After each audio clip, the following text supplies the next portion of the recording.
আমি ক্ষমাও চেয়ে নিচ্ছি, আমার ইন্সপেক্টর জেনারেল ক্ষমা চেয়ে নিচ্ছে যে আমার পুলিশ আপনাদেরকে মারতে চায় না, আমরাও মরতে চাই না। আমাদের বাণী এখন একটাই, আমরা কাউকে মারতে চাই না, এদেশের লোক আমরাও মরতে চাই না। আমি কোনো ব্রিটিশ পুলিশ কমিশনার না, আমার ডান্ডি বামে আমার সহকর্মীরা কোনো ব্রিটিশ না, আমি ব্রিটেন থেকে আসি নাই, আমি কোনো কলোনিয়াল পুলিশ কমিশনার না, আমি কলোনিয়াল পুলিশ কমিশনারের মতো আচরণ করতে পারবো না। রাস্তার মধ্যে আমার লোককে আমি লাঠি দিয়ে পিটাতে আমি চাই না। আপনারা দেখছেন ঢাকা বিশ্ববিদ্যালয় এবং 7 কলেজের ঘটনা, হোল নাইট আমি সারা রাত ধরে আমার কলিগদের বলছি, আমার ডাইনি এবং বামে 2 জন এডিশনাল কমিশনার আছে তাদেরকে পাঠাইছি, এবং সারা রাত 5 মিনিট পর পর বলছি কোনোভাবে কোনো লাঠি মাটি ইউজ হবে না। আমি কোনো লাঠি ইউজ করিনি, আমি 1-2টা গ্যাস আর একটু সাউন্ড গ্রেড যখন রক্তক্ষয়ী সংঘর্ষে লিপ্ত হওয়ার উপক্রম হয়েছে আমি এটা করছি। আমি তো আমার ছেলেদেরকে নীলক্ষেত দিয়ে ঢাকা বিশ্ববিদ্যালয়ের ক্যাম্পাসে ঢুকতে দিতে পারি না, দিলেই তো বিশাল রক্তক্ষয়ী সংঘর্ষ হতো। সো আপনাদের মাধ্যমে আমার রিকোয়েস্ট, আপনারা ঢাকাবাসীকে বলেন, আমি ঢাকাবাসীর পুলিশ কমিশনার, আমার পবিত্র দায়িত্ব সবাইকে নিরাপদ রাখা, ট্রাফিকও আমার নিয়ন্ত্রণে থাকে, আসে কাজ করি। তো সেখানে এই ট্রাফিক, নাজুক ট্রাফিক অবস্থা, তার মধ্যে প্রতিদিন দিনে রাত্রে, ইভেন আজকে শুক্রবার, আজকে আপনারা দেখেন কতগুলো প্রোগ্রাম, কেউ পুলিশ হেডকোয়ার্টার ঘেরাও করবে, কেউ আরো আছে কয়েকটা। আপনারা যদি রাস্তায় এত প্রোগ্রাম করে তাহলে আমরা কিভাবে সম্ভব এটা বলেন?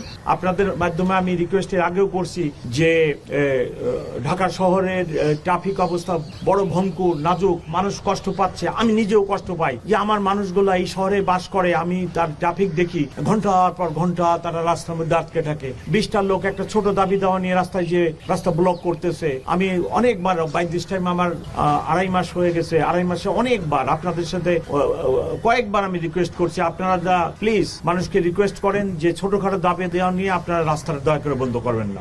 আপনারা ফুটপাতে থাকেন, ফুটপাতে থেকে দাবি দেওয়া আদায় করেন, বলেন, মানববন্ধন করেন ফুটপাতে, কিন্তু আপনার খুবই দুঃখজনক ঘটনা যে কোনো একটা দাবি দেওয়ার আপনারা মোক্ষম স্থল হয়ে গেছে রাস্তা যায় বন্ধ করে দিন। একটা লোক অ্যাম্বুলেন্সে অসুস্থ আসতে পারতেছে না, একটা বৃদ্ধ লোক যেতে পারতেছে না, একটা মহিলা যেতে পারতেছে না, উত্তরা থেকে রওনা করে মতিঝিলে পৌঁছাতে 7 ঘন্টা লেগে যাচ্ছে, হরিবল কন্ডিশন।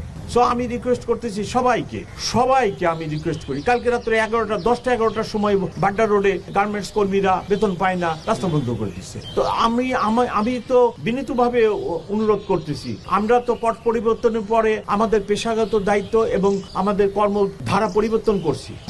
আমি টোটালি আমার সহকর্মীদের বলছি কোনো লাঠিচার্জ হবে না, এবং I am training my people. আমি প্রতিদিন আমার অফিসারদের ট্রেনার করতেছি, আমার এক্সপার্ট ট্রেনার আছে, যে আমি লাঠিচার্জ করবো না। আমার দেশের লোক, আমি এই দেশের মানুষ, আমি কারোর উপর লাঠিচার্জ করবো। আপনাদের কাছে আমার বিনীত অনুরোধ, আপনারা এমন কোন সংবাদ পরিবেশন করবেন না যেটা জনমনে নিরাপত্তাহীনতার সৃষ্টি করে।